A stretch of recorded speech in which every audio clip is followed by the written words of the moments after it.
Assalamualaikum warahmatullahi wabarakatuh. Untuk anak-anakku sekalian kelas 8, alhamdulillah kita masih bisa melaksanakan pembelajaran walaupun secara tidak tatap muka. Dan materi untuk pertemuan kali ini yaitu masih membahas bab 10. Nah, di pertemuan sebelumnya kita membahas tentang beramal soleh. Untuk materi yang akan kita bahas sekarang adalah mengenai berbaik sangka.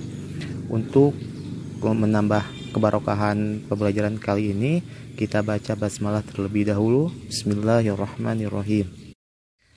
Berbaik sangka atau istilah yang lebih dikenal yaitu husnudzon adalah salah satu perilaku terpuji yang harus dimiliki oleh seorang muslim.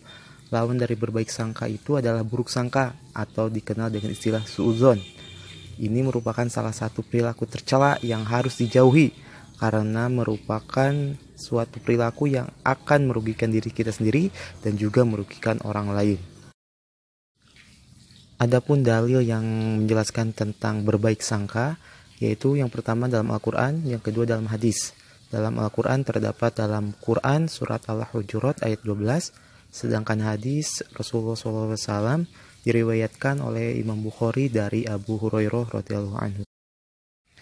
Dalil yang pertama Quran surat Al-Hujurat ayat 12. A'udzubillahi minasyaitonirrajim. Bismillahirrahmanirrahim. Ya ayyuhalladzina amanu ijtanibu katsiran minadh-dhanni inna ba'dadh-dhanni itsm wa la tajassasu wa la yaghtab ba'dukum ba'dha ayuhibbu ahadukum ay ya'kula lahma akhihi maitan fakarihtumuh wattaqullaha innallaha tawwabur rahim. Artinya, wahai orang-orang yang beriman, jauhilah banyak dari prasangka. Sesungguhnya sebagian prasangka itu dosa.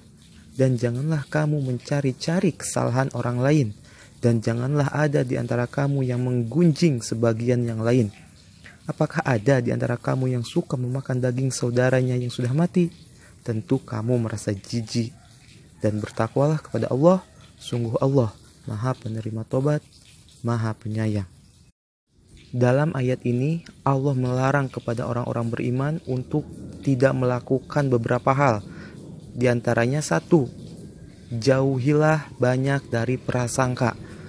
Allah melarang kita untuk mempunyai prasangka yang buruk kepada orang lain karena prasangka itu merupakan perbuatan yang dosa.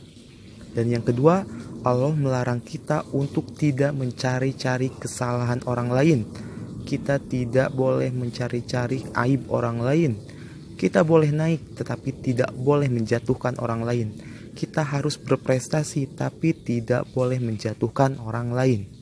Nah, yang ketiga, Allah melarang kita untuk menggunjing atau menggibah. Menggunjing atau menggibah ialah satu perbuatan di mana kita membuka aib orang lain, kemudian membicarakan aib orang lain di belakangnya, yang mana apabila dia mendengarnya dia tidak akan menyukainya. Kita jangan sekali-kali membicarakan aib orang lain, apalagi sampai membuka aib orang lain di depan orang banyak. Karena barang siapa yang membuka aib kesalahan orang lain, maka Allah akan membukakan aib kita. Na'udzubillahi min dzalik. Nah, menggunjing atau menggibah itu sama halnya dengan kita memakan bangkai saudara kita sendiri. Na'udzubillahi min dzalik. Dalil yang kedua, hadis Rasulullah SAW yang diriwayatkan oleh Imam Bukhari dari Abu Hurairah radhiyallahu anhu. An Abi Hurairah radhiyallahu anhu qala Rasulullah SAW, iyyakum wadh-dhanna fa inna dhanna akdzabul hadits. Yang artinya, jauhilah prasangka buruk karena prasangka buruk adalah ucapan yang paling dusta. Bentuk dari berbaik sangka itu ada 3 macam. Yang pertama, berbaik sangka kepada Allah Subhanahu wa Ta'ala. Orang yang berbaik sangka kepada Allah akan senantiasa bersyukur atas semua kenikmatan yang diberikannya dan akan bersabar atas semua cobaan dari Allah Subhanahu wa Ta'ala. Kita harus meyakini apapun yang diberikan oleh Allah kepada kita merupakan yang terbaik untuk kita. Kita harus selalu berprasangka baik kepada Allah Subhanahu wa Ta'ala, karena yang menurut kita baik belum tentu baik menurut Allah, dan sebaliknya apa yang menurut kita buruk belum tentu buruk di hadapan Allah Subhanahu wa taala. Yang kedua, berbaik sangka kepada diri sendiri. Seseorang yang berbaik sangka kepada dirinya sendiri akan memiliki sikap percaya diri, optimis, dan bekerja keras. Sebaliknya, seseorang yang berburuk sangka kepada dirinya sendiri, ia akan merasa pesimis, tidak percaya diri, dan malas berusaha. Nah, untuk yang ketiga, berbaik sangka kepada orang lain, berprasangka baik kepada orang lain akan menumbuhkan keharmonisan dalam kehidupan masyarakat. Sikap buruk sangka hanya akan memicu perpecahan dan konflik. Banyak pertikaian dan kerusuhan terjadi karena sikap buruk sangka.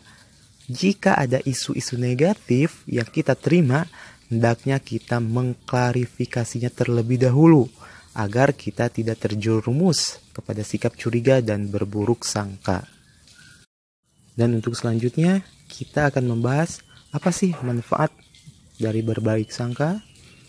Nah, manfaat dari berbaik sangka itu diantaranya hidup kita menjadi tenang dan optimis, yakin terdapat hikmah di segala penderitaan dan kegagalan, membentuk pribadi yang tangguh, menjadikan seseorang yang teguh pendirian, menjadikan seseorang kreatif, menyebabkan seseorang tidak mudah putus asa, hubungan persahabatan dan persaudaraan menjadi lebih baik, terhindar dari penyesalan, dan selalu senang dan bahagia atas kebahagiaan orang lain. Untuk pemaparan materi pertemuan kali ini dicukupkan sekian. Mudah-mudahan kita bisa mengamalkan apa yang telah kita pelajari hari ini. Dan bagi kalian yang kurang mengerti ataupun ada beberapa hal yang kurang dipahami, bisa kita berdiskusi di Google Classroom ataupun grup WA. Mari kita tutup dengan pembacaan hamdalah bersama-sama. Alhamdulillahirrabbilalamin. Mohon maaf atas segala kekurangan dan kesalahannya. Wassalamualaikum warahmatullahi wabarakatuh.